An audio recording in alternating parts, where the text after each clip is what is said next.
Ущерб от воскресного пожара в Хакасии, который уничтожил почти 1500 домов, только подсчитывают, но причины уже ясны – неконтролируемый лесхозпал. В связи с этим Рослесхоз России провел сегодня селекторное совещание с регионами страны, в котором приняла участие и Якутия. Подробности у Виталия Абрамова.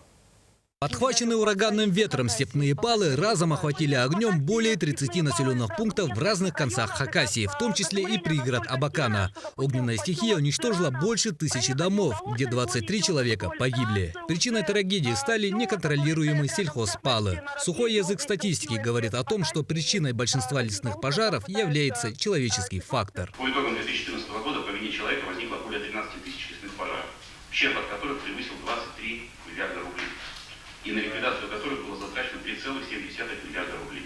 Тема природных пожаров также актуальна и для Якутии, возникающих в том числе из-за сельхозпалов. Не так давно республиканские власти разрешили применять в этом году палы сельхозугодий, но в связи с последними событиями решено отменить ранее принятое постановление. Решением КЧС запрещаем по всей республике сельхозпалы.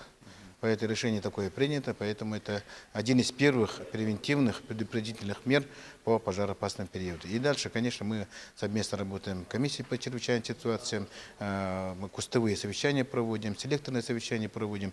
И, конечно, предупредительные работы будут через средства массовой информации, по телевидению и через газеты, и через интернет. Но на случай возникновения внештатных ситуаций оперативные службы будут в полной боевой готовности. Спланированная группировка свыше 15 тысяч человек, 2400 единиц техники.